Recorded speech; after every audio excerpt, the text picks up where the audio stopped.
Bueno, imos ir comezando. Xa sei que é unha hora difícil, grazas por estar aí. Prometo vos que non vos idas a aburrir nada, xa vos digo eu que non.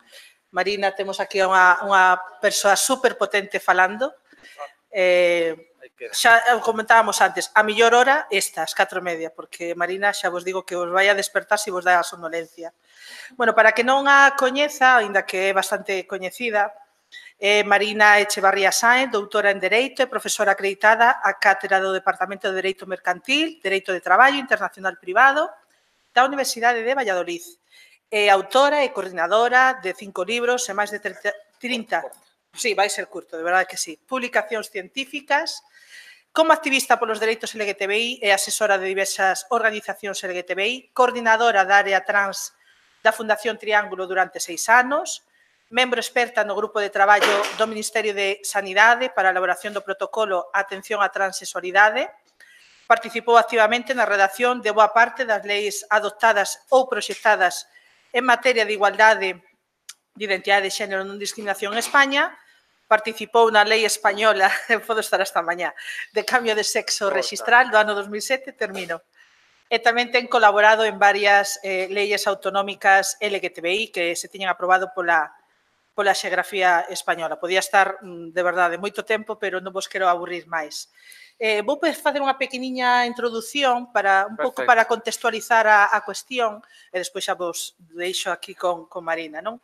Marina, precisamente, o ano pasado, nas terceiras xornadas sobre diversidade sexual desde a educación que facíamos na Facultade de Ciencias da Educación, decíanos que a diversidade sexual e de xénero era unha cuestión de dereitos humanos, non? Que todas as persoas nacen ca mesma potestade para ser libres e iguais en dignidade e dereitos. Bueno, isto parece obvio, verdade? Pero o que non podemos é falar de dereitos humanos, non podemos falar de dignidade, de inclusión das persoas LGTBI, cando en moitos casos non existe unha perspectiva de orientación nin de identidade cando se fan políticas sociais, moito menos cando se fai dereito, non? E abordar todo o que ten que ver co ser humano sen ter en conta as orientacións e as identidades, pois, en fin, non ter en conta a realidade social. Pero este é o contexto no que nos movemos. Estamos nun orden social, binarista, capacitista, que patoloxiza todo o que non encaixa no heterocisnormativo, onde os modelos de belleza, masculinidade e feminidade é inalcanzable para o común dos mortais. Hai un repunte importante dun discurso LGTBI-fóbico utilizado por dirixentes políticos que denuncian esa imposición de ideoloxía de xénero que pretendemos homosexualizar e transexualizar as crianzas e adolescentes, non? Discursos utilizados para incitar o odio e a violencia cara ás persoas gays, lesbianas, trans, bi, queer. Desafortunadamente, tamén a maioría do ordenamento xurídico europeo non conta cun marco legal que cubra de forma expresa e clara a discriminación basada en identidade de xénero. Polo contrario, sí que temos unha regulación bastante clara, patoloxizante e inteiramente adscrita a un paradigma biomédico que concibe as identidades trans como un erro da natureza, como algo que hai que correxir, a disforia de xénero, e impoñendo un diagnóstico de trastorno mental para que lle sean recoñecidos dereitos humanos fundamentais. Dereitos humanos fundamentais. O feito de que unha persoa trans teña que depender dun diagnóstico e tutelaxe psiquiátrico é a base para a transfobia, a discriminación e a estigma social. En España, tes que permitir ser tratada como unha persoa cun desorden ou un trastorno mental para obter o recoñecemento legal da túa identidade. Os teus dereitos sanitarios dependen en que comunidade autónoma naciches. Galicia a cola dos dereitos, xa vos lo digo. O recoñecemento de identidade de xénero de crianzas nin sequera está recollido por lei e non parece ser unha prioridade, o digo así, dos gobernos estatais, sexan da cor que sexa, deixando os menores trans a unha suerte incierta da familia, do profesional, do juez que lles toque.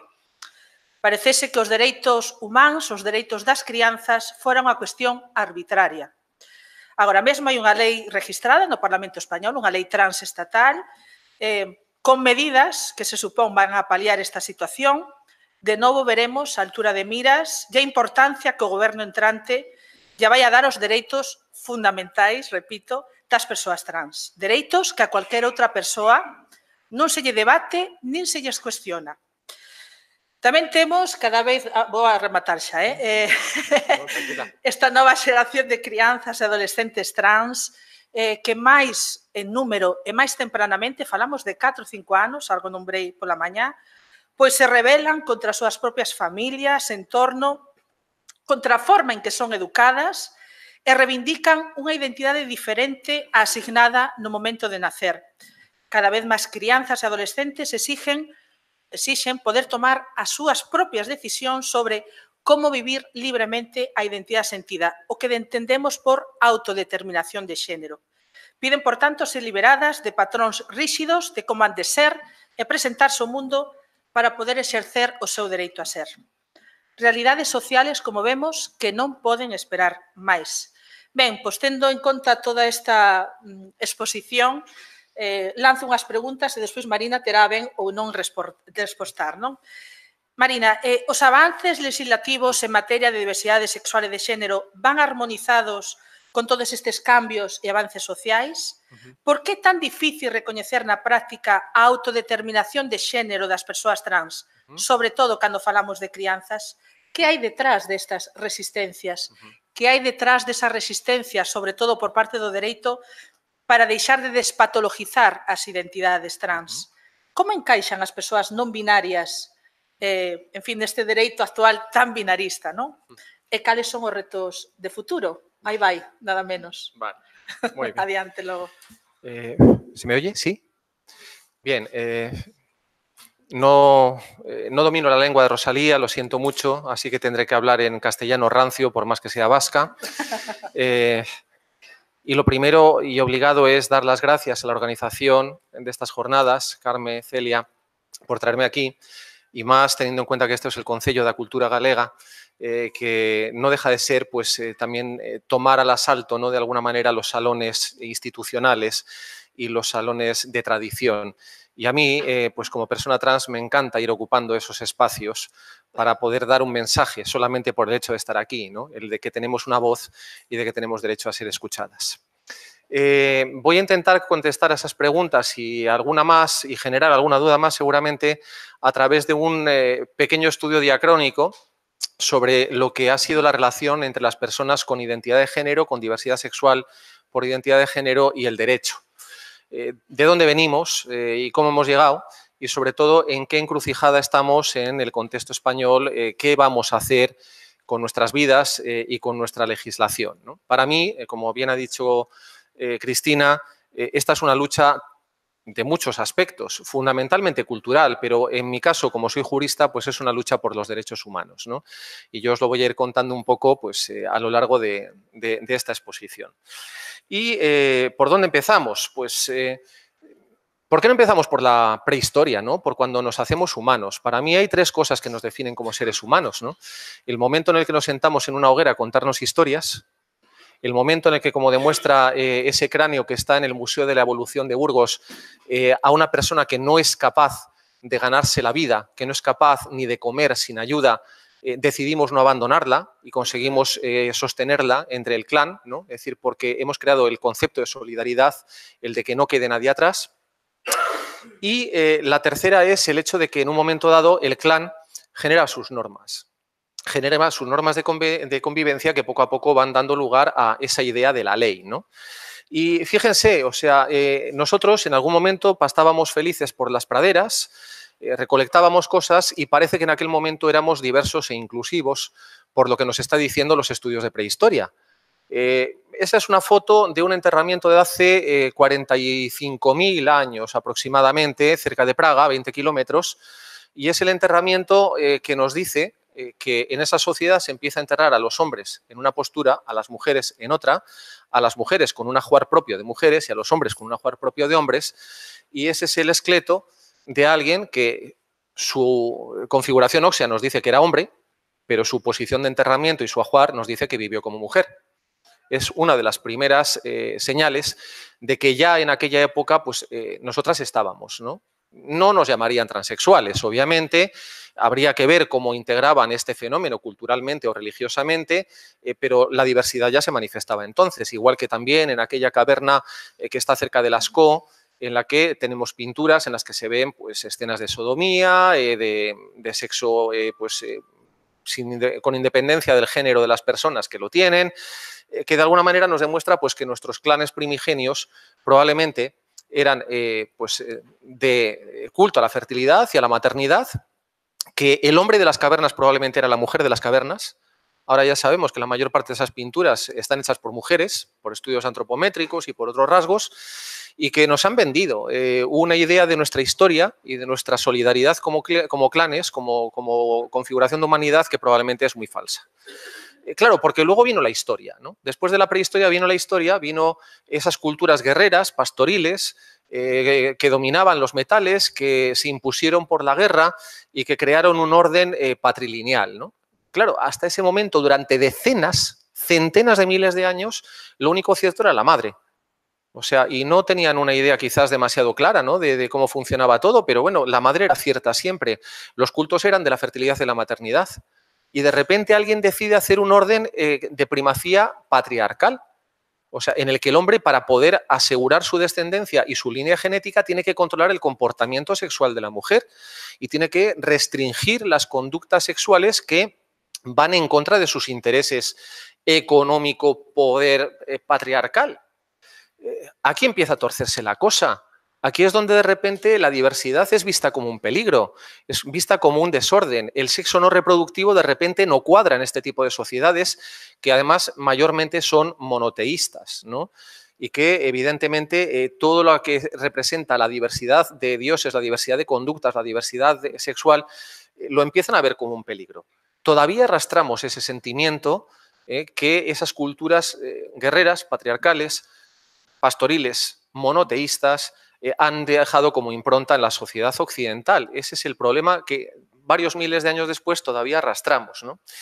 Y en realidad la historia de la humanidad es muy diversa, porque hemos tenido, como digo, pues órdenes matriarcales seguramente durante decenas de miles de años.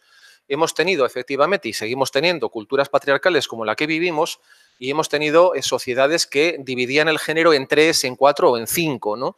Que realmente aplicaban una diversidad, o sea, que no concebían el binarismo que nosotros tenemos metido a sangre y fuego en toda nuestra cultura y en toda nuestra conducta.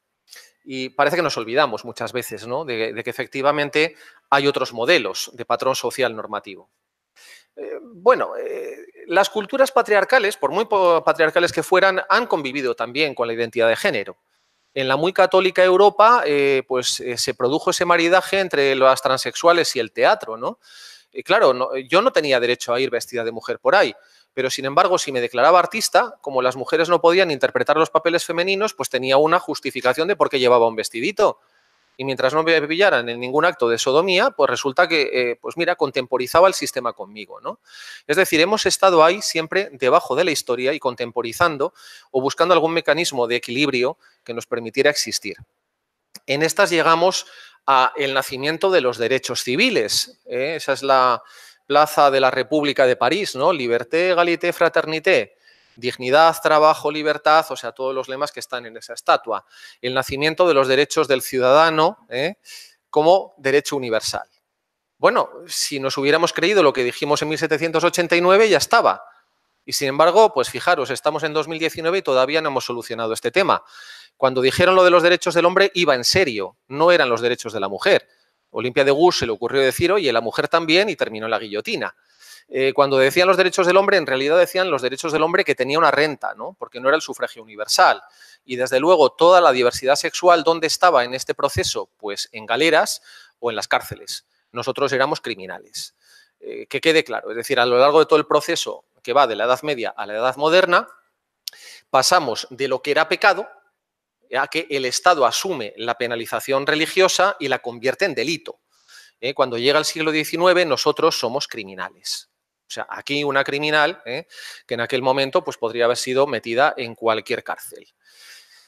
Ese es el problema y ese es el punto de arranque. Arrancamos de la criminalización. Yo les recuerdo que estamos celebrando 48 años de la descriminalización de la homosexualidad y de la transexualidad en el Estado español. No es mucho 48 años, aunque parezca una gran cantidad, en realidad eso significa que hasta hace 2 días, muchas de las que estamos aquí, nacimos y llegamos a vivir la adolescencia como criminales, es decir, escondiendo nuestra situación y nuestra identidad porque no éramos ciudadanas en pie de paridad con las demás. Es decir, nuestra conducta era una conducta que nos podía llevar a la cárcel de Badajoz, a la cárcel de Cáceres o al campo de trabajo de Fuerteventura, que era donde se nos encarcelaba en condiciones de aislamiento. Es decir, que toda la lucha por los derechos humanos que nace en el siglo XIX y que se desarrolla en el siglo XX no tiene nada que ver con la diversidad sexual hasta bien entrados los años 70-80. ¿Por qué? Porque las declaraciones universales, ninguna, ni la Carta Europea, ni la Carta de Naciones Unidas, ni cualquiera de las que ustedes quieran, reconoció ni el derecho a la libre orientación sexual, ni el derecho, mucho menos, a la libre identidad de género. No es un derecho que fue reconocido, positivado en esas declaraciones tan excelsas. Y no se entendía, cuando fueron promulgadas, que nosotras estuviéramos inclusas en ese proceso de restauración de los derechos y de la dignidad. Formábamos parte todavía de los códigos penales. Seguíamos siendo criminales. La criminalización es un fenómeno curioso, ¿no? Porque en el fondo no aspira a erradicar la conducta, solamente aspira a ejemplificar. Cogemos a los elementos más señalados de ese ámbito de díscolos que hay por ahí, los penalizamos debidamente a la vista de todos los demás y transmitimos un mensaje social muy claro, ¿no? Es decir, si haces esto puedes terminar en una hoguera, puedes terminar en galeras o puedes terminar en la cárcel. Con lo cual, pues bueno, es decir, nosotras seguimos existiendo, evidentemente, y seguimos intentando vivir, y seguimos intentando amar, pero evidentemente hay una amenaza latente por la que tú puedes terminar muy mal si pues finalmente alguien te señala con el dedo y se te abre un proceso penal. Nosotros hemos tenido que convivir con esa criminalización y todavía seguimos conviviendo con esa criminalización porque vamos a poner las cosas en proporción. 67 estados todavía me consideran un delito. 9 estados, si contamos algunos por mitades, llegan a practicar la pena de muerte ante determinadas manifestaciones de diversidad sexual. Y en muchos otros hay unas condiciones de violencia estructural brutal, a pesar de que se haya descriminalizado, porque bueno, pues estamos hablando de algunos países en los que todavía estamos esperando la primera condena por el asesinato de una mujer transexual. Y todos los años asesinan a unas cuantas. En definitiva, la criminalización es un factor de represión que es bastante tremendo, bastante crudo, pero no es tan fuerte como la discriminación, porque cuando conseguimos salir del Código Penal descubrimos que habíamos salido de la criminalización para caer en la discriminación y que este era un elemento de control más efectivo todavía. ¿Por qué? La criminalización depende de un poder público, de una policía, ¿no? Es decir, que tiene elementos limitados y de las pruebas que se llevan al proceso. Mientras que la discriminación la hace la policía de género. ¿Quién es la policía de género? Todos vosotros. En cuanto alguien se sale del tiesto y empieza a manifestar una conducta no normativa, la policía de género actúa. Es decir, empieza a haber consecuencias de señalamiento. Mira la bollera, esta quema camionera, joder, eso es de maricas, ¿qué pasa? Que tú... O sea, esa presión social que cualquier persona que se sale de la norma empieza a sentir. Esa conducta moralmente asumida por la sociedad que convierte a la mayoría de sus miembros en miembros activos de esa policía de género, de la que muchas veces hablamos en las reuniones LGBT, ¿no? Es decir, de repente nos encontramos con que el control social me lo ejerce el vecino, no un policía que pueda pasar por allá y que pueda intentar averiguar qué es lo que hago yo en mi cuarto. Y al final resulta que esto es mucho más efectivo como elemento de control social que la criminalización. Además, en el caso de las personas trans, luchamos contra el factor de excepcionalidad. Cuando muchas de nosotras nos tropezamos con el problema en educación, en sanidad, en el ámbito laboral, resulta que la norma en realidad no hace falta que nos discrimine. Que en realidad estamos ante países como el nuestro en el que ya se han hecho todos los enunciados habidos y por haber de igualdad. Y entonces, ¿por qué yo no consigo llegar al acceso a los derechos igual que los demás? Porque según aparece Si te ven, te empiezan a aplicar el factor de excepcionalidad. Ah, espera, es que lo tuyo es diferente. Lo tuyo es raro, es que no nos había pasado antes, espera, habrá que tomar alguna cautela. ¿Y aquí cómo se soluciona? Porque esto no lo habíamos visto antes. Bueno, ¿por qué no componemos un tribunal? O espera, llamamos, necesitaríamos alguna certificación. O sea, ese factor que ninguna norma ha establecido, pero que salta en cuanto aparece una persona atrás en escena. Y que al final resulta que es uno de los principales factores de discriminación. Yo muchas veces he participado en redacciones de leyes, ¿no? Y muchas veces me quedo asustada diciendo, pero ¿cómo estoy escribiendo semejante estupidez en esta ley diciendo que tengo derecho en la educación a no ser discriminada y tal? Digo, pero ¿hace falta que yo diga esto? ¿Hace falta que yo diga esto cuando hay una Constitución que me reconoce el derecho a la igualdad? Cuando tengo un artículo 10 que me habla del derecho a la libre personalidad. ¿Tengo que andar diciendo que eso supone que me tiene que respetar alguien en una escuela? ¿Por qué tengo que decir esto? Porque en realidad siempre hay alguien que, como cuando hicimos la Declaración de 1789, piensa que no, espera, pero esto es distinto. Declaración Universal del Hombre, de los Derechos del Hombre. No, pero del hombre, no de la mujer. Bueno, pues aquí lo mismo. Declaración de Igualdad. Sí, pero vosotras estáis en otro capítulo. Lo vuestro es distinto. Ese factor es, en definitiva, algo que condiciona nuestra vida con independencia de lo que diga cualquier norma. Además, bueno, hay un factor mayor que todavía ha sobrevivido la criminalización, que es la patologización. ¿Saben cómo salimos nosotras del Código Penal? Gracias a los médicos. Hay que decirlo, ¿eh? Es decir, nos encontramos a principios del siglo XX, con los primeros estudios de sexualidad, Magnus Hirschfeld y otra serie de señores que fueron pues bastante valientes para su época, que en un momento dado dicen, a ver, estamos criminalizando a una gente, estamos aplicándoles tratamientos de aversión, estamos aplicándoles prisión a gente que no puede evitar lo que le pasa, que no puede evitar su naturaleza, que realmente lo que necesita es ayuda médica, ayuda social, terapia. Y los médicos son una clase social muy potente. Y verdaderamente esa idea de que no éramos criminales, sino de que podíamos ser enfermas, cuajó y se nos sacó del Código Penal. Pero a cambio se nos metió en el psiquiátrico. Ojo con esto.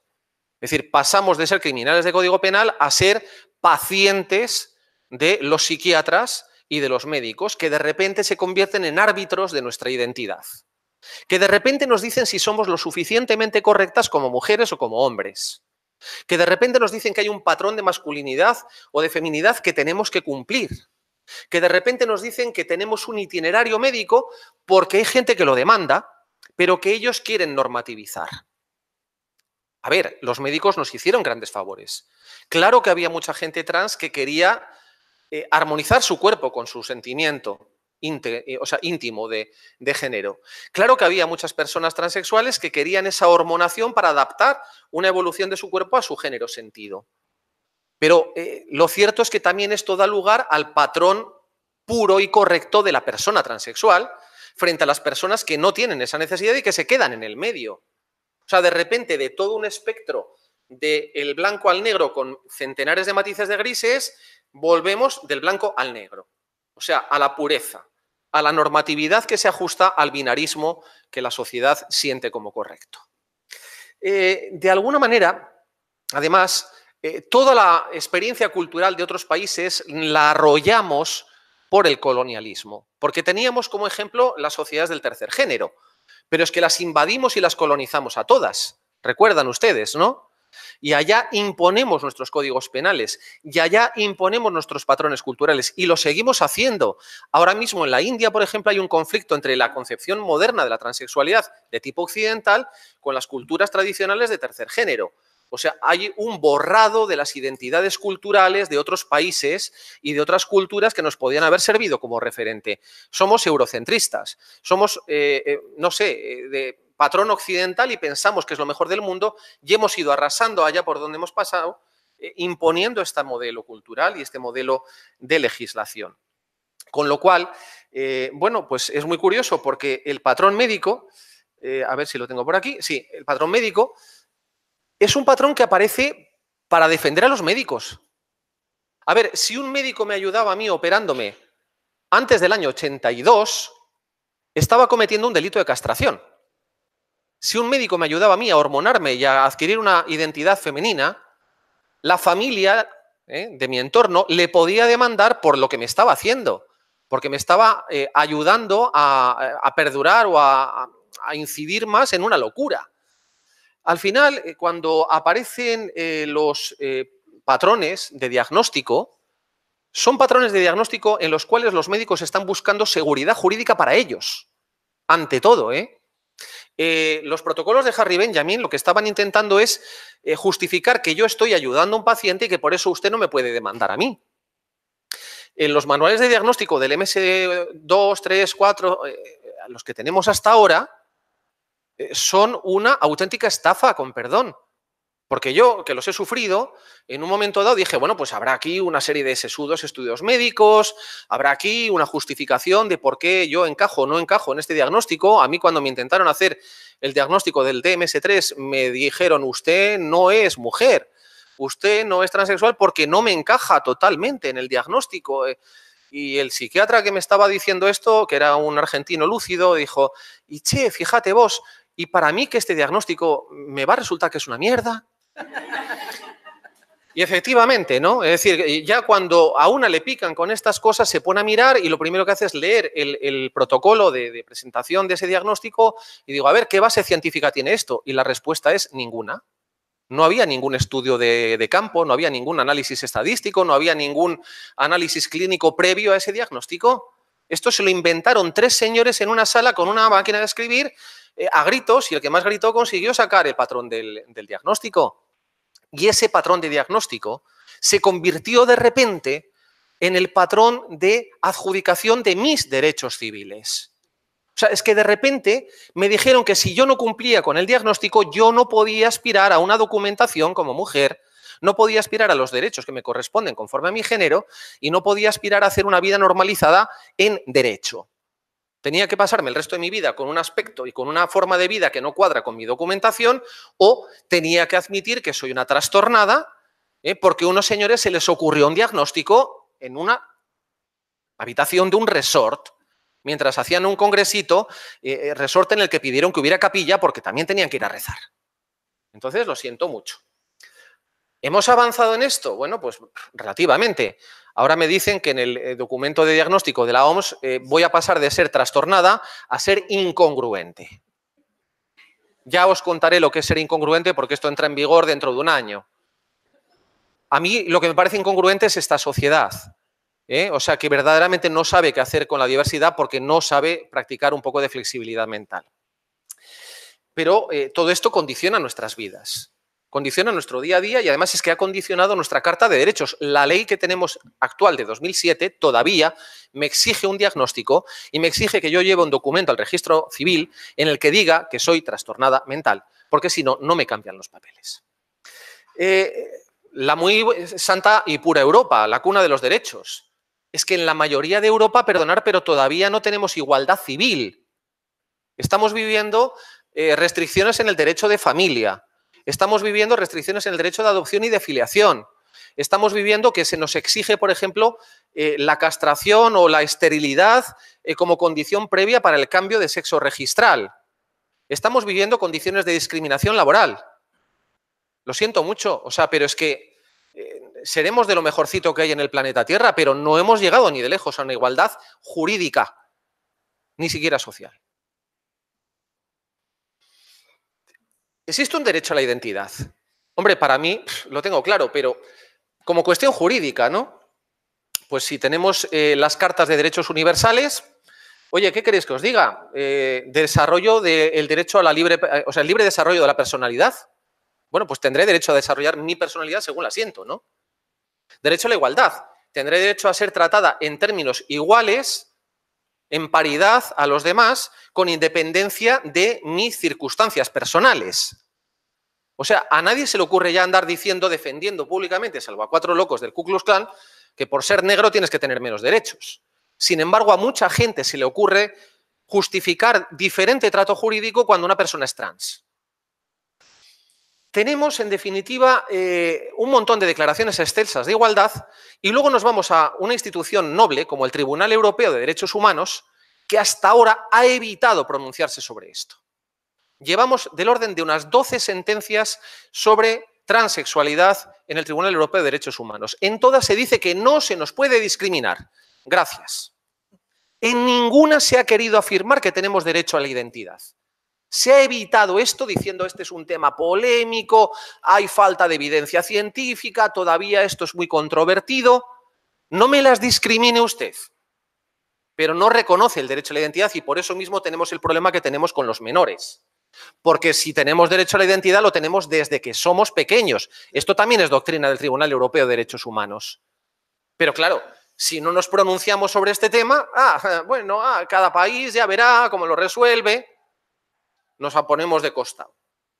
Ojo, el Tribunal Europeo de Derechos Humanos falló 12 veces a favor de los artículos que penalizaban la homosexualidad, incluido el 175 del Código Penal alemán, en el que se admitía la castración como pena. Es decir, que hasta que no hubo un cambio social fuerte, el Tribunal Europeo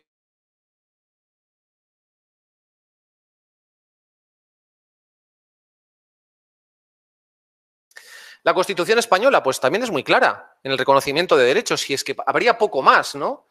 Pero, ¿qué ocurre? Que, por ejemplo, planteamos efectivamente un menor de edad tendrá los mismos derechos que una persona mayor de edad, reconozca usted el derecho a la identidad de un menor, esto se plantea en un tribunal de Valencia, pues con la transexualidad lleva ya 20 años, el Tribunal de Valencia lo reenvía al Tribunal Supremo, o sea, la audiencia lo devuelve al Tribunal Supremo y el Tribunal Supremo, antes de contestar, lo envía al Tribunal Constitucional.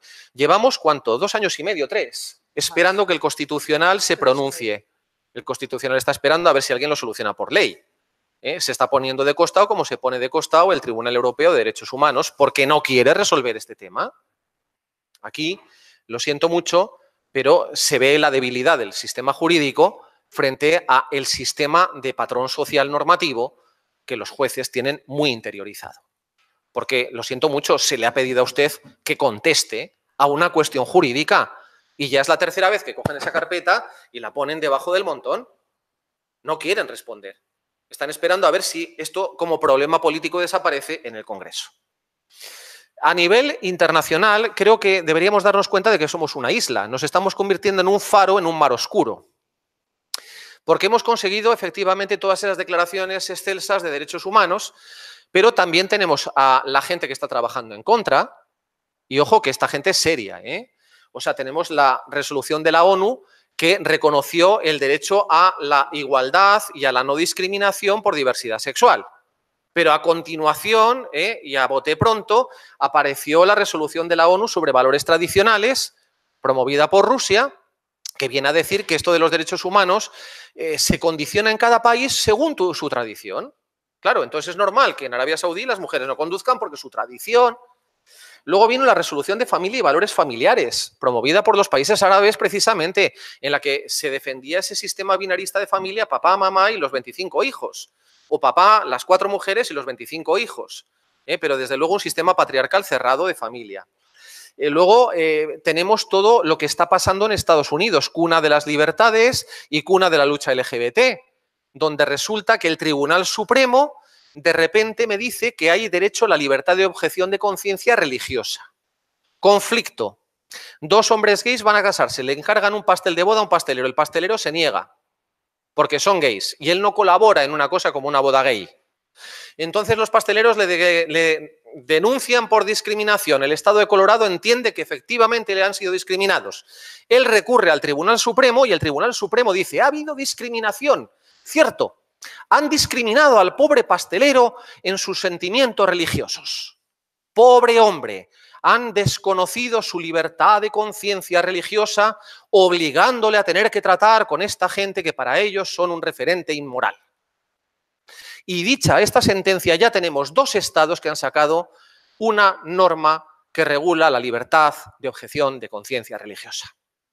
Es decir, el derecho a no tratarme en una peluquería, en una carnicería o en un servicio médico.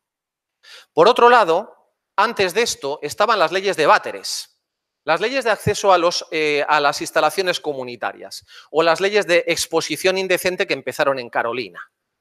16 estados de repente sacaron normas o estaban a punto de sacar normas en las que a mí, mirarme, me decían que yo tengo que ir al váter de hombres y que tengo que ir al vestuario de hombres. Porque como nací y me clasificaron como hombre, ese es mi lugar natural. Y porque yo puedo ser una amenaza para todas vosotras aquí donde me veis. Puedo tener debajo de los pantalones algo terrible con lo cual os puedo agredir. Con lo cual, nada, tú al váter de hombres que allá vas a estar muy bien y no corres ningún peligro. Esta ley además tiene trampa, porque si yo me empeño en ir al váter de mujeres, estoy haciendo exposición indecente, falta. Segunda detención, delito, me voy a la cárcel. O sea, estas leyes me excluyen del espacio público. ¿Sois capaces de salir de casa y no volver hasta la noche sin mear? Porque ese es el problema, ¿eh? O sea, es una forma de discriminación legal muy interesante. Tenemos las normativas de corte asiático, Rusia y todos los países que están alrededor, la libertad, o sea, la prohibición de propaganda. No, es decir, usted no puede asociarse, usted no puede hablar públicamente de este tema, usted no puede ostentar símbolos, usted no puede manifestar de ninguna manera pública su condición. No, yo no le prohíbo a usted. Pero no tiene ningún derecho civil asociado a su propia identidad. Bueno, y no os cuento algunos de los proyectos que se están barajando en Brasil desde que ha llegado Bolsonaro, ¿eh? Es decir, están pensando en una ley que nos devolvería a todas a nuestro sexo original, anularía todas nuestras adopciones y todos nuestros matrimonios y, bueno, pues a saber en qué terminaría eso, que seguramente pues, va a ser inconstitucional incluso en Brasil, ¿no? Pero quiero que seamos conscientes de que hay una ola, que está intentando devolvernos a la catacumba, que nos han puesto en la primera línea de lucha contra esto que llaman las teorías de identidad, o sea, las teorías de género, o sea, la ideología de género, y que de alguna manera, pues, por desgracia, nos ha tocado estar en la primera línea, pero todos los demás estamos detrás. No os equivoquéis. Si nos arrasan a nosotras, ¿hace falta tanta norma? Mirar, por ejemplo, nosotras tenemos un nivel de paro, las mujeres transexuales, espectacular, ¿no? Y tenemos normas que nos amparan en el ámbito laboral, pues mirar todo eso. ¿Os parece poco? Anda que no hay normas de protección. ¿Y cuál es la realidad? Informe de la OIT de 2012, de 2016 y de 2018. Comisión Europea, informe Maconen, informe ILGA, informe Eurostat, informe... Todos. Es decir, no encontramos trabajo ni a tiros. No tenemos inclusión social. Es decir, da igual. Tenemos un montón de normas a favor, pero la realidad es que la sociedad nos sigue excluyendo y el mejor factor, el mejor patrón para demostrar esto es cómo se nos excluye el trabajo. Bien, ¿y en España qué tal? Vamos. Bueno, pues hemos hecho avances, ¿no? Este es uno de los mejores países del mundo para ser homosexual o para ser transexual y doy fe de ello. Tenemos la ley de cambio sexo-registral del 2007, esa que me pide que yo lleve 2 años de hormonación y un informe declarándome trastornada. Y yo trabajé en esa ley y os aseguro que en aquel momento fue un logro. Os aseguro que en aquel momento fue un avance porque nos quitamos de encima los procesos ante los jueces, porque nos quitamos la necesidad de acreditar que estábamos operadas, operación que la Seguridad Social no te cubría, y porque conseguimos, por ejemplo, que esos diagnósticos pudieran ser hechos por psicólogos y no por psiquiatras después de 2 o 3 años de tratamiento de intentar corregirte. Con lo cual, en su día, aquello claro que fue un logro, pero pues ahí está, ¿no? Tenemos el matrimonio igualitario, que también nos afecta. Tenemos la normativa laboral sobre discriminación, tenemos la normativa sobre educación, que evidentemente concibe la educación española como un espacio libre de agresión. Tenemos la Ley Orgánica de Protección de la Infancia y de la Adolescencia, artículo 1, principios, en el que se reconoce el derecho a la protección de la identidad de género de los menores. Si es que esto ha sido dicho ya por la ley en negro sobre blanco, pero además hemos conseguido un montón de leyes autonómicas, unas cuantas ya, en las que hemos despatologizado el comportamiento de las administraciones autonómicas, hemos conseguido introducir un capítulo de políticas sociales, de políticas educativas, que algunas comunidades cubran el tratamiento sanitario a las personas trans, y iba todo muy bien. O sea, esta fue una estrategia que diseñamos, pues 5 personas en un bar en Chicote, en Madrid, cuando vimos que, bueno, que habíamos conseguido la de cambio de sexo registral, que no nos daban normativa de protección laboral, que no nos daban la inclusión en la cartera de servicios de la Seguridad Social y que nos venía un gobierno del PP, porque se caía la legislatura de Zapatero. Y entonces se nos ocurrió, ¿y por dónde tiramos ahora? Y digo, por las comunidades autónomas, Claro, y nos metimos a intentar conseguir que las comunidades autónomas sacaran leyes de protección contra la discriminación y de amparo de la identidad de género. Y mira, nos ha ido bastante bien. Pero veis ese sector que está en negro, ¿verdad? Es que ha habido un parón. Ese parón se ha producido hace 2 años. Hace 2 años, de repente, en cualquier sitio donde estuviera el Partido Popular, que hasta ese momento incluso votaba a favor de estas leyes, de repente alguien dijo, mandó parar. Y después de estar, por ejemplo, en Castilla y León, que está ahí en negro, ¿no? 3 años negociando una ley con el gobierno del Partido Popular y haber llegado a un acuerdo, bastó con que un señor levantara un teléfono y alguien pasara por los despachos de la Consejería de Igualdad para que se nos prometiera un bloqueo y para que se nos ejercitara un bloqueo. No ha salido la ley de La Rioja por el bloqueo del Partido Popular de una semana. Es decir, nos ha faltado una semana de legislatura para haber conseguido sacar la ley en La Rioja, nos han faltado 15 días para haber conseguido sacar la ley en Cantabria y, bueno, pues nos ha faltado un poco más en algunos otros sitios, donde el bloqueo ha sido mucho más efectivo. Estamos en una situación de bloqueo porque de repente la dirección de algunos partidos ha comprado esto del peligro de la ideología de género. Porque de repente han visto que tanta mariconada es muy peligrosa. Porque de repente han dicho, no, hay que volver a reconducir esto. Porque de repente el señor cardenal ya ha dejado bien claro que esto se nos ha ido de la mano y hay que volver a reconducir el tema. Lo siento mucho, pero esta es la realidad. Hemos llegado a un parón hace 1 año y medio, 2. Estamos bloqueadas. Sí. No, a ver, lo siento, los enemigos tienen nombre. Nosotros, por ejemplo, nos estamos enfrentando ahora al influjo de la Plataforma de las Libertades, me encanta el nombre, liderada por un señor llamado Jaime Mayor Oreja, que tiene 42 organizaciones enormemente potentes detrás y que levantan teléfonos, se presentan en los despachos y empiezan a amenazar, a presionar, a convencer, a hacer ver todas las inconveniencias y todos los problemas en los que vas a entrar si sigues por esta línea y que, bueno, pues que van asustando políticos. Yo lo siento, en mi comunidad autónoma hemos sacado un protocolo sanitario y de momento no han tirado contra él, pero hemos sacado un protocolo educativo y me han denunciado al consejero de Educación, que está en los tribunales. O sea, Apolonia Castellanos, lideresa de la Asociación de Abogados Católicos, ha denunciado a mi consejero por haberse atrevido a sacar un protocolo de atención a la identidad de los menores trans en las escuelas. Entonces, ¿dónde estamos realmente? Bueno, pues mirar, en la legislatura pasada, las 2 legislaturas pasadas hemos perdido oportunidades por mala gestión. Por ejemplo, ¿qué ha pasado en la legislatura que acabamos de cerrar? Tuvimos 3 proyectos metidos en el Congreso. Una ley contra la discriminación de carácter general, una ley contra la discriminación LGBTI, con un capítulo trans incluido dentro de ella, y una ley de discriminación... perdón, ¿dónde está? ¿Se me ha ido? No, pues no. Ha desaparecido una lámina. Sí, ha desaparecido una lámina. No sé cómo lo he hecho, me la habré borrado. Sí, sencillamente tenía ahí las 3 leyes que han estado depositadas en el Parlamento durante toda esta legislatura. No ha salido ninguna. ¿Por qué? Pues perdonar, pero por culpa nuestra. A ver, por ejemplo, ¿qué sentido tiene que un mismo partido presente 2 leyes contradictorias sobre el mismo objeto? Para agradar a 2 plataformas políticas distintas, para hacerse la foto con los 2, para quedar bien con los 2. O sea, ¿qué sentido tiene presentar una proposición de ley en el que 1/3 de los contenidos de esa ley requiere mayoría de ley orgánica? Tú no la tienes y no la estás gestionando con los demás. O sea, lo siento, ¿qué estás diciendo? Que no voy a sacar ninguna de las 2 leyes. O sea, te estoy tonteando, con perdón. Y no somos tontas, caray. Nos damos cuenta perfectamente de cuándo se están intentando hacer la foto con nosotras. Y ya está bien, que están hablando de regular nuestras leyes. Están hablando de nuestras vidas. Nombra las leyes porque igual no saben qué leyes son. Estamos hablando de la ley que reformaría la ley de sexo registral del 3/2007, que la despatologizaría y que además introduciría todos los temas no binarios.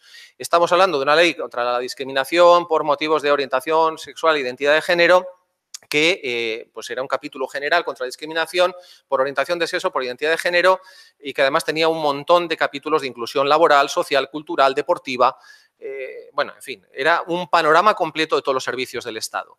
Y finalmente teníamos una ley promovida por la plataforma trans que se centraba más en la identidad de género, en la no discriminación por identidad de género y en todos los servicios, en el hecho de que la transexualidad es un tema transversal que afecta a todos los servicios que un Estado puede ofrecer.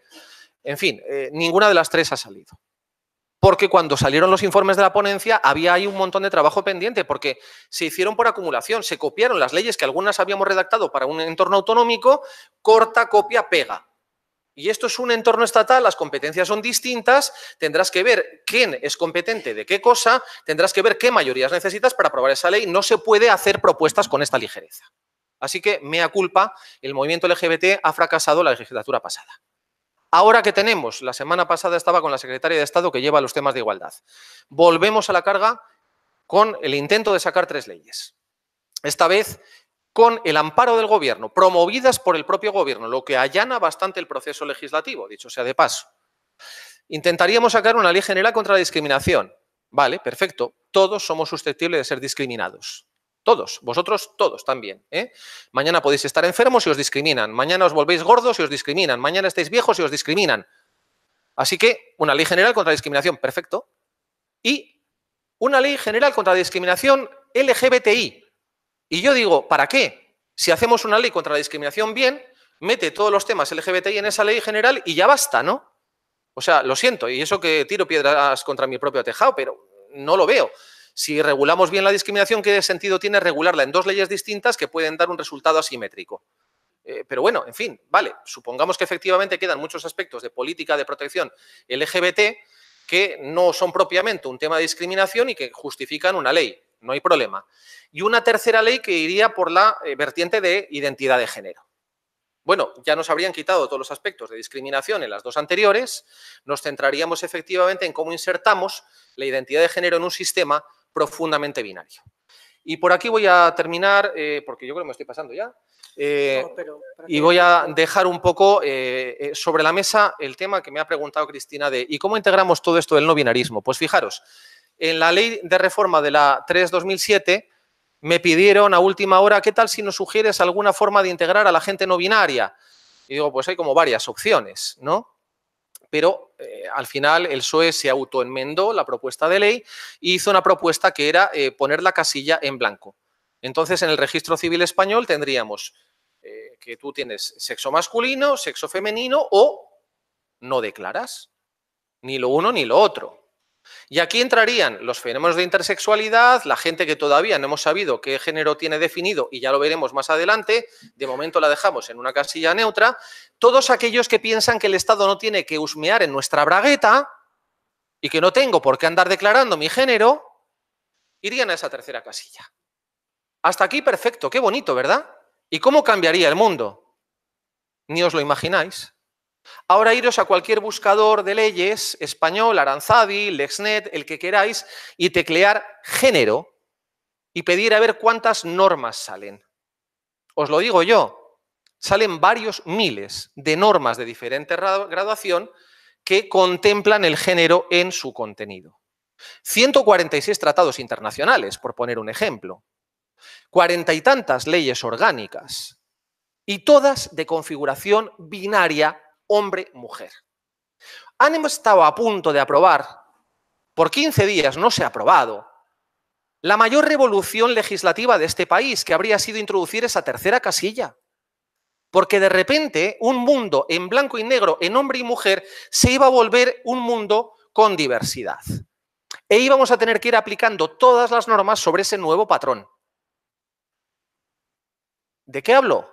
Pues un ejemplo evidente. Ley de prevención contra la violencia de género. Fijaros, esa de la que intenta luchar contra la violencia machista.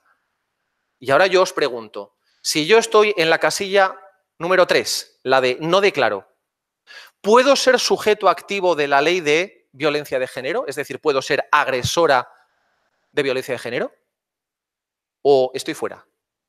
Peor aún, si yo estoy en la casilla número 3, ¿puedo ser víctima de violencia machista en la ley de prevención de violencia de género? Pues esto me lo tendrá que decir alguien. Yo les dije, si sacáis esta tercera casilla hace falta una disposición transitoria que haga que el gobierno articule los mecanismos de transposición a la nueva situación en las leyes directa y principalmente afectadas. Y no la pusieron. Espero que en esta legislatura que empiece a alguien se le ocurra que eso es necesario, porque tendremos que empezar a aplicar, fijaros, una condición no binaria a todas las normas que tenemos de los últimos 100 años, que son todas ellas binarias, hombre-mujer. Un mundo precioso por delante. Termino. Retos de futuro. Termino. No, ahora hablamos de retos de futuro. Ahí tenéis uno que está fantástico, ¿no? Yo quiero terminar con un mensaje a todos vosotros, a los que os veo en esta sala. Miraros a los ojos. O sea, porque yo estoy orgullosa de estar aquí, pero sobre todo estoy orgullosa por vosotros. Porque no sé si os dais cuenta del privilegio que nos ha tocado. Nos ha tocado el privilegio de poder dejar a la generación siguiente un mundo bastante mejor del que hemos recibido. Yo ya soy consciente de que vivo en una sociedad bastante más democrática y bastante más sana que la que mis padres me dejaron a mí. Pero es que todavía tenemos la oportunidad de dejar a nuestros hijos un entorno completamente distinto. Un entorno con menos violencia, un entorno con más inclusión, con más aceptación, un entorno más respetuoso con los derechos humanos. Y además tenemos hasta la suerte de tener enfrente a unos energúmenos con los cuales poder pelear. O sea, miraros a los ojos porque todos los que estamos aquí es por algo. Es porque tenemos una sensibilidad y porque vamos a formar parte de esa lucha. Bienvenidos a esta pelea, porque los que estamos aquí sentimos que formamos parte de esa lucha y porque tenemos la opción de poder ganar. Realmente, o sea, es nuestro deber dejar a la generación que viene un mundo en el que no haya vidas como la que yo he tenido. Nada más.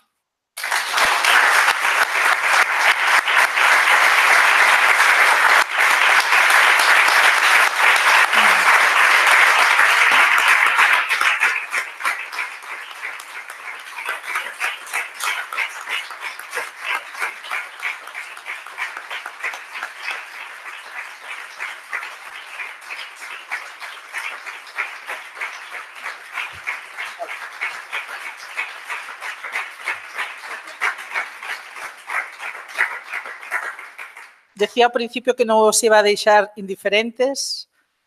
Era certo, verdade? Bueno, teño que tragar saliva. Bueno, imos a quenda de preguntas, comentarios. Miguel Vieito xa levantou a man rapidamente. Por aquí, por este lado. Bueno, polo que me toca, moitas grazas, porque, como sempre, moi emocionante todo o que dis. Había que luchar contra el sopor postpandrial, ¿no? Hola. Así que... Hola, eu tiña un agradecemento, un comentario, despois unha pregunta para acabar. Agradecemento como técnico no sentido de gracias extraordinariamente por chamar a atención sobre a boa técnica legislativa. É sobre o cuidado do uso dos términos, é o cuidado na redacción de normas, é o cuidado na confección de borradores. Porque ás veces, desde o punto de vista técnico, un ten a impresión de que para algunhas persoas ou entidades todo vale. E lánzanse borradores ao aire que despois chegan a ser informados por los estrados da Cámara e acaban con serios problemas de constitucionalidade. Sí, sí. Acaban con descoordinación entre normas. Que moita xente viñamos chamando a atención sobre iso no seu momento. E, bueno, digamos que a nosa voz no seu momento, insisto, non foi moi feita a valer. Gracias por chamar a atención. Levantaríame, choraría y daría un aplauso. Hay un señor que no era muy partidario de estas cosas, que se llamaba Winston Churchill, ¿no? Y decía, si la gente supiera cómo se hacen las salchichas y cómo se hacen las leyes, ni comería salchichas ni creería en las leyes.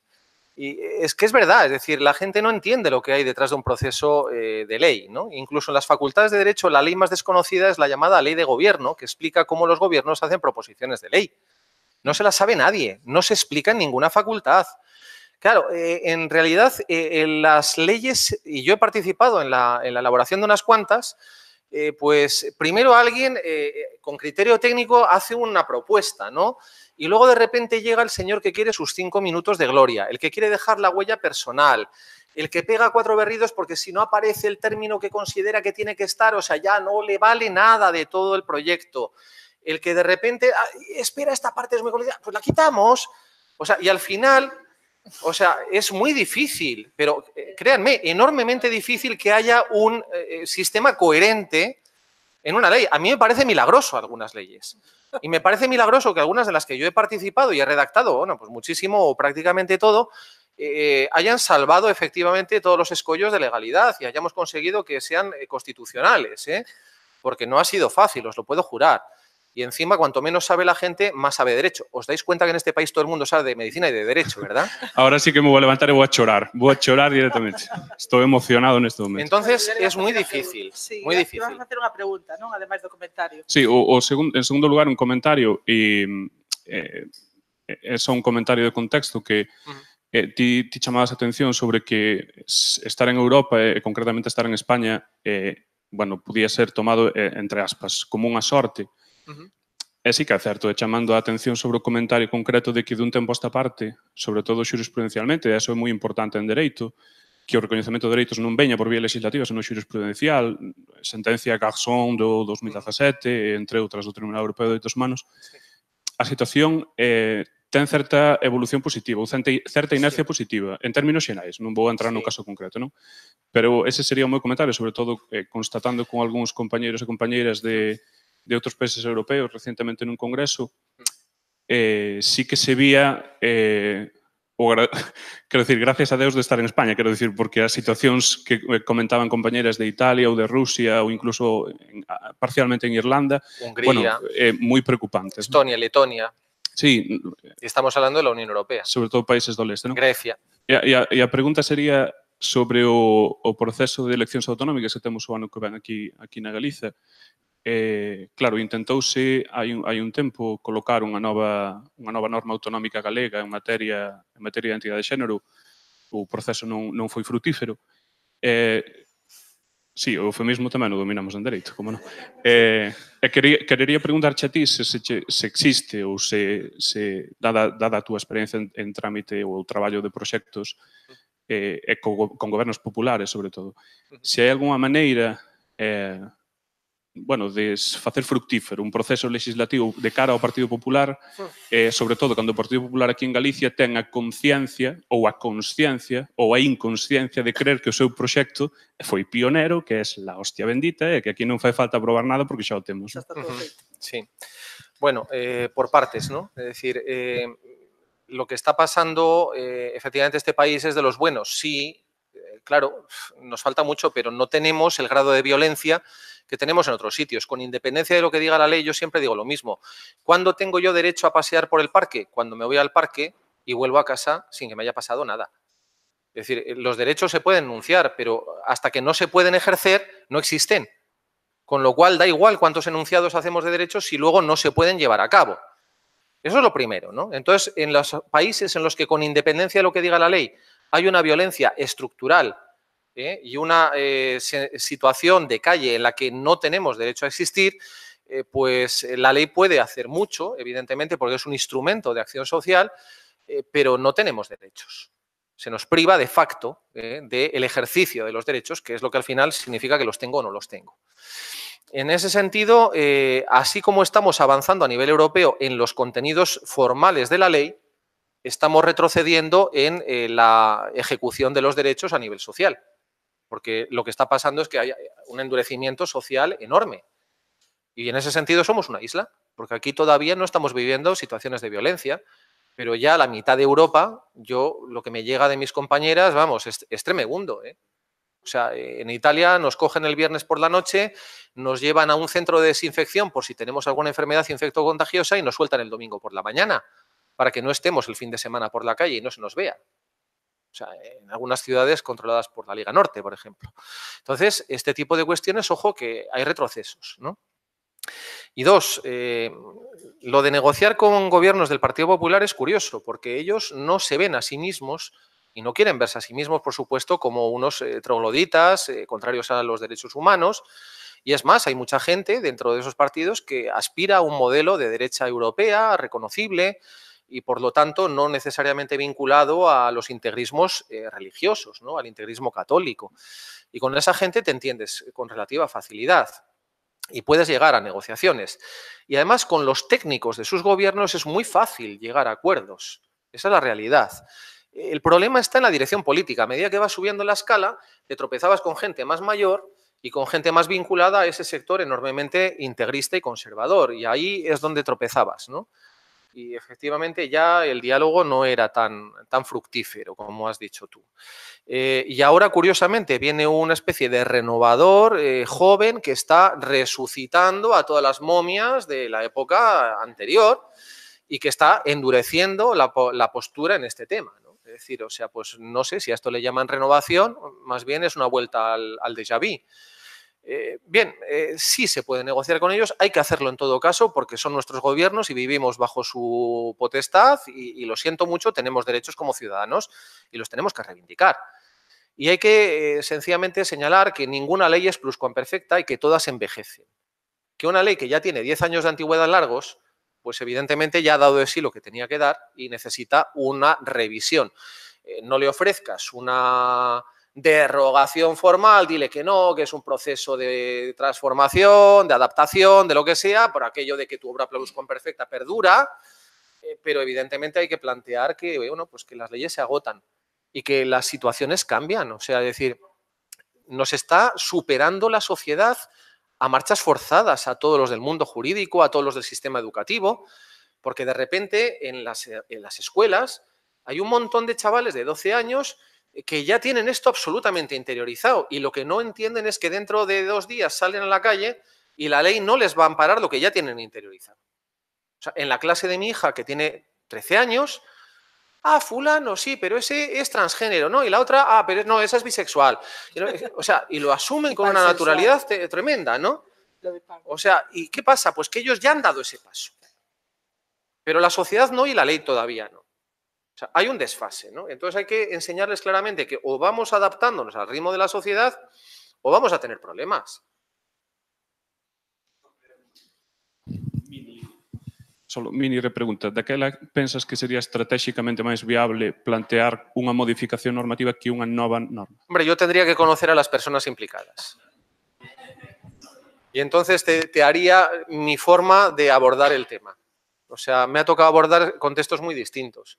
Desde un gobierno del PP completamente a favor, señor Monago en Extremadura, que al contrario quería adelantarse e ir más lejos que ninguno. Si casi le tenías que decir, espera, frena un poco, que no podemos llegar a tanto, ¿no? O sea, un Partido Popular dirigido por una Mercedes de Oña, por ejemplo, en Andalucía, que, o sea, espectacular, es decir, o sea, no, con compromiso a favor de la igualdad y de la diversidad, que se planta en el Parlamento de Andalucía el día que se aprueba la ley diciendo este es un pago histórico y nosotros tenemos que pedir perdón por todas las veces que hemos estado en contra. Y digo, joder, pues oye, dame 3 de estas, por favor, ¿no? Y luego pues tengo pues, los de casa, es decir, no te voy a ir más lejos, que dicen, me buscan excusas de mal pagador, ¿no? No, es que hasta que no salga una ley estatal no tiene sentido sacar una autonómica.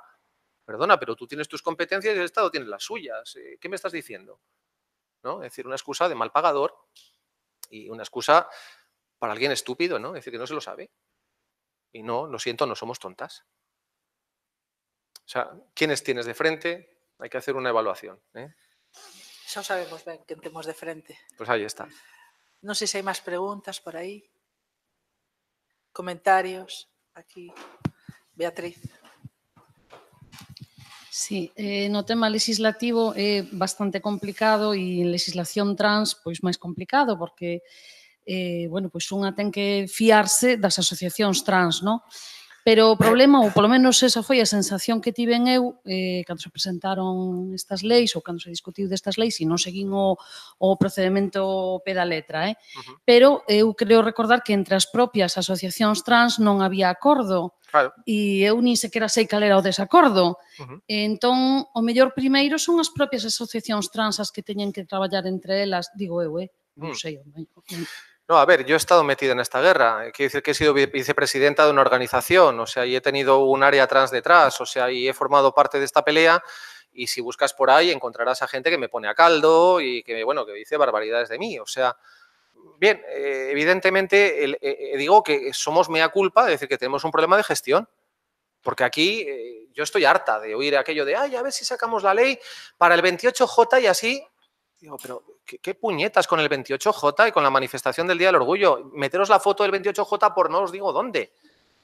O sea, dame una ley que funcione bien y no una que sea una chapuza, pero que salga para el 28J, o sea, y que luego yo tenga que sufrir durante 10, 12 años, porque una ley, por mala que sea, tiene un recorrido y nunca va a ser mínimo de menos de 10, 12 años, incluso aunque haya clara evidencia de que hay que modificarla. Entonces, por supuesto, tenemos un problema de gestión política. Yo soy la primera que lo dice.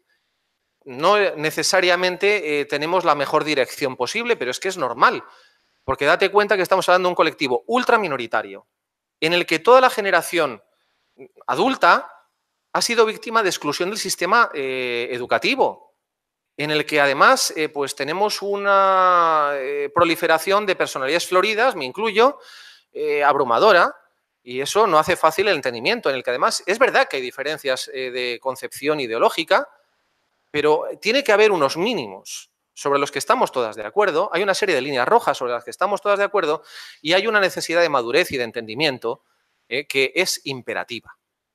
O sea, y yo lo siento mucho, pero soy muy crítica y soy muy criticada precisamente pues, por sostener esto. Es que efectivamente, o sea, estamos donde estamos en buena medida por nuestros propios pecados. Es así. Si fuéramos capaces de ser un poco más profesionales, nos iría mejor. Pero es que somos muy pocas. Y con vidas muy, muy duras, la mayoría. Y no es fácil. Y además, hay un discurso que a mí me aterra. Solo trans. No solo las trans pueden hablar de esto. Solo las trans tienen que estar aquí. Mira, perdona, si somos 4. Yo necesito ayuda. Necesito ayuda de vosotros. Necesito ayuda de los técnicos. Necesito ayuda de gente que sabe tanto o más que yo, porque yo no sé de todo, ni mucho menos. Y entonces, o sea, el discurso excluyente que nos conduce a estar en un gueto autosatisfecho, a mí me horroriza. Porque yo no quiero terminar ni por voluntad propia ni por voluntad ajena en un gueto. O sea, no creo en la autoexclusión. Y no creo en la exclusión de los demás porque creo que hay que integrar. Y creo que hay que sumar. Y que esa es una labor en la que necesito ayuda de todos vosotros.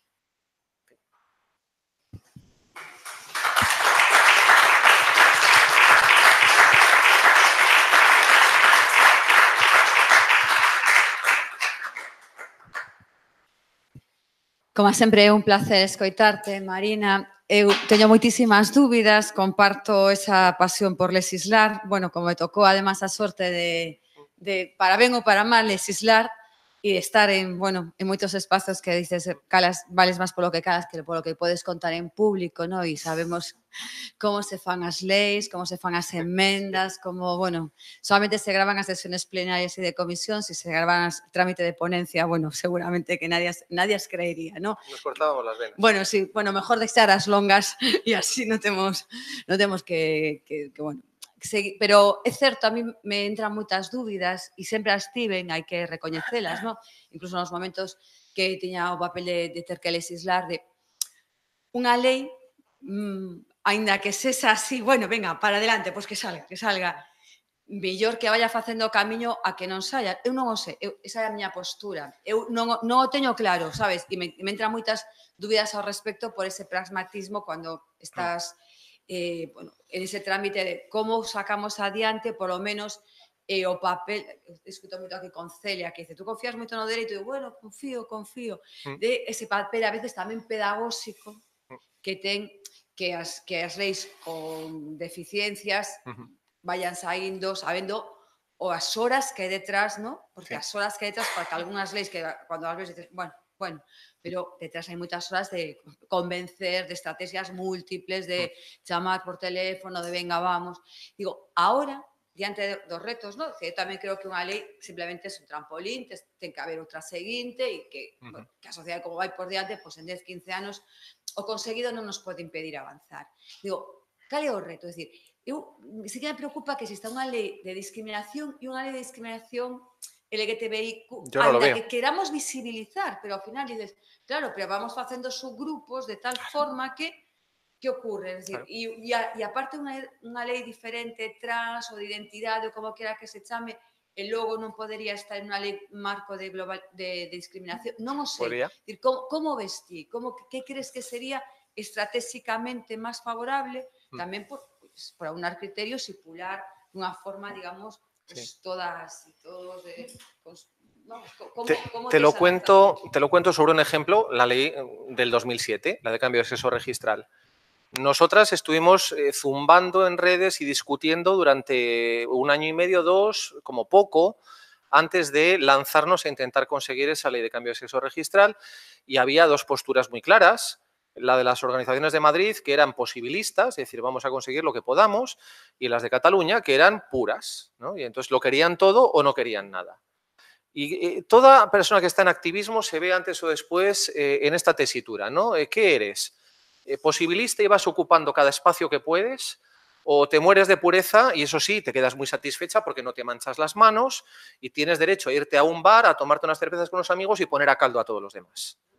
Entonces, a mí me tocó ese dilema y yo opté por el posibilismo. Es decir, pero dicho esto, siempre hay que tener claro que hay una serie de líneas rojas que no puedes traspasar. Es decir, si va a salir algo que finalmente va a ser contraproducente y que va a tener una perduración en los años, no te merece la pena que salga. Para que salga una ley, por ejemplo, imaginémonos que hubieran intentado sacar la Ley General LGBTI de esta legislatura, quitando todo aquello que era materia de ley orgánica. Pues nos habrían sacado un monstruo. Yo habría preferido que no saliera. ¿Por qué? Porque habríamos traspasado líneas rojas. Es decir, tiene que tener una mínima coherencia. ¿Que no lo consigues todo? Vale. Esto es un paso más que vas ocupando, ¿no? Igual que ocupamos este salón hoy para tener voz, y ocuparemos mañana el espacio que nos toque. ¿Por qué? Porque somos conscientes de que estamos en una lucha de progreso. Pero hay que tener clarísimas las líneas rojas que no puedes renunciar a ellas. Y hay que tener claro que un mal instrumento legislativo condiciona vidas para decenios. ¿Qué pasó con los escandinavos? Abrieron camino, sacaron las primeras leyes de identidad de género, colaron algún aspecto negativo en sus leyes que sacrificaron como condición para sacar la norma y luego no la consiguieron modificar en 32 años. Hay que ser conscientes de esto. Los tribunales médicos. En Escandinavia tú para hacer cambios de sexo tenías que pasar por un tribunal médico en el que te juzgaban tu feminidad. Médicamente, sociológicamente, psicológicamente. Y entonces tenías que ir con tu vestidito, con faldita rosa, porque si no es que igual no eras lo bastante femenina. Y por supuesto cuando te preguntaban, ¿y tú a qué jugabas de pequeña bonita? Tenías que decir que con muñecas, por supuesto. Y al balón, no, al balón nunca. No, es que eso habría sido muy masculino, y entonces no cumplías el patrón de feminidad. Es decir, cuando colaron los tribunales médicos fue un auténtico horror que duró 30 años. Entonces, hay que tener mucho cuidado con qué es lo que aceptamos a cambio de una norma.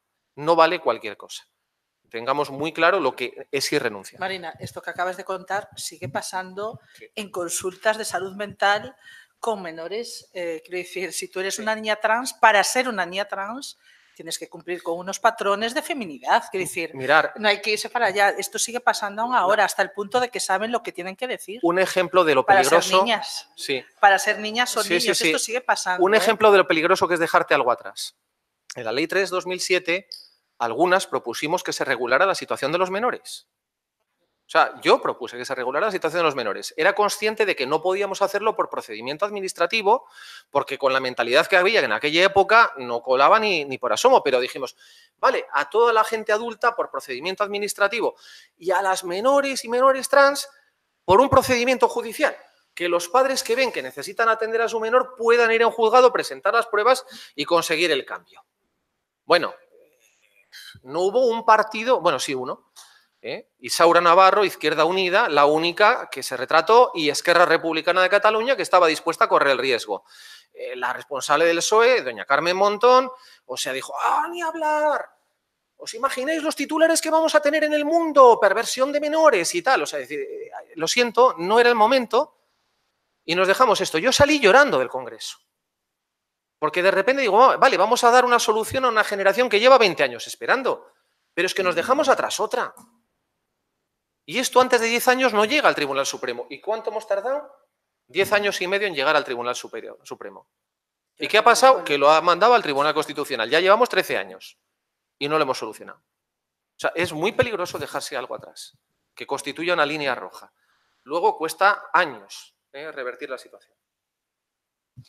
En primeiro lugar, moitos parabéns e moitas grazas pola túa intervención, porque desde logo a min me provocou un maravilloso tsunami emocional e intelectual que resulta moi de agradecer nestes días.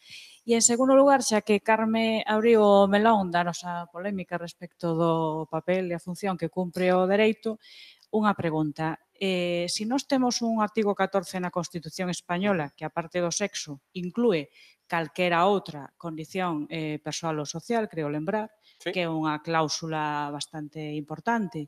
E un artigo 9.3 que di que os poderes públicos garanten o principio de xerarquía normativa, que é o que fai, que é o que provoca que estemos nesta situación, para min, de auténtica inflación legislativa, que, perdoademe o rollo pijo, pero os operadores xurídicos toleamos, mesmo noutras xurisdiccións, porque xa non falemos, como dicía o compañeiro, da técnica legislativa, e que despois só para saber cal é a norma que está vixente, non digamos xa nada de ter que interpretar textos que son auténticos delirios, ao final eu creo que son, mesmo ás veces, contraproducentes para o exercicio e garantía dos dereitos. Entón, con esas fórmulas, es decir, ¿qué explica que estemos aquí? Desde un punto de vista xurídico y extraxurídico, xa pregunto.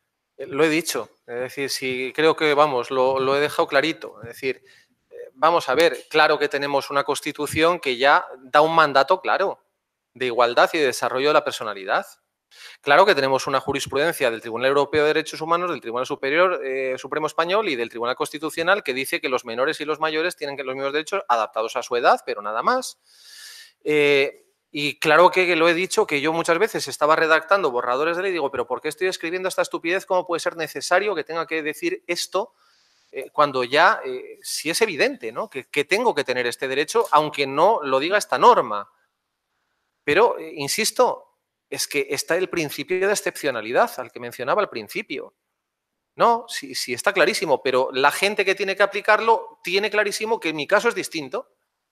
Y tiene clarísimo que no, que a mí hasta que no me lo digan de manera clara y precisa, yo no me arriesgo. O sea, cuando hemos tratado con gente en el sistema sanitario, en el sistema educativo, lo primero que palpabas cada vez que aparecía un caso de persona transexual, y no te digo si es menor, era el pánico que sentía el funcionario, el director de hospital, el director del instituto, ante lo que se le venía encima. Dios mío, ¿qué hago? Si hago esto, se me van a echar encima unos. Si hago esto, se me van a echar encima otros. Que tengo en el claustro a 3 profesores del Opus que van a decir que esto es ilegal porque no está regulado de manera clara, precisa y expresa.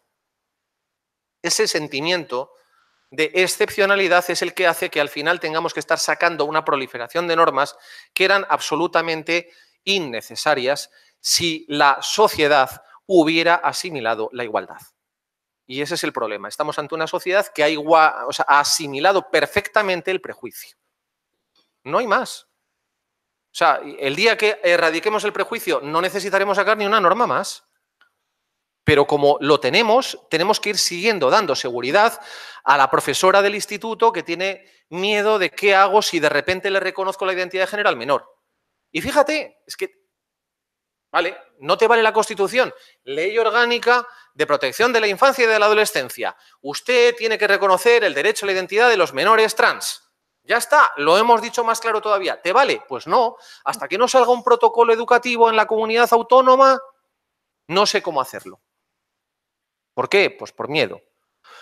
¿Por homofobia o transfobia mucha gente? Bueno, algunos. Por miedo, la mayoría. Por sensación de inseguridad, la mayoría ante una situación que no comprende emocionalmente. Ese es el problema, la barrera emocional que tenemos que saltar las personas trans. Y yo quiero añadir, y pensemos en las crianzas y adolescentes trans que no tienen apoyo familiar. Claro. Estas ya están totalmente desprotegidas, o sea, ya no les ampara ningún derecho. No sé si sois conscientes de ello, ¿eh? En Arelas nos han llegado decenas de menores, 14, 15, 16 años, pidiendo ayuda porque su familia no les permite llamarse como se quieren llamar, no les permiten activar el protocolo, no les permiten nada. Cuando estaba dirigiendo el área trans nos encontrábamos casos de estos y al final lo que hacíamos era ir a servicios sociales sí, pero bueno, y pedir que se abriera un expediente, un protocolo de expediente familiar. Digo, es que hemos llegado al convencimiento de que a estos menores se les está aplicando maltrato psicológico y coja usted la definición de maltrato del ordenamiento jurídico español y se aplica perfectamente a lo que le están haciendo a este menor. Abra usted un expediente de intervención familiar y, ojo, conseguíamos que se abriera el expediente, ¿eh? Y hemos revertido un montón de situaciones. Pero aquí en Galicia nosotros ya trabajamos... Es que ¿sabes tú en la que te metes? Claro, nosotros trabajamos ya con menores que están en centros de menores. Claro. Es que cuando activamos es que protocolos no puedes intervenir en una familia, claro, si los padres no te llaman. Claro. O sea, entonces las aproximaciones eran todas indirectas. El orientador del instituto, la psicóloga del instituto, la asistenta social, o sea, porque a la familia ni acercarte. No tienes derecho. El patriarcado ha dejado bien claro que los padres son dueños de sus hijos. Incluso para tratarlos mal. Hasta que no se pasen. ¿Y sabes lo que pasa con esto? Que aquí no te pasas hasta que no hay sangre. Porque al final, que le cortes el pelo, que le rompas los vestidos, que le lleves a un campamento para hacerle un hombre, eso no se considera especialmente grave. Y es maltrato psicológico, lo siento mucho. Denegarle a una persona su identidad es una de las formas de maltrato más profundas que puede haber.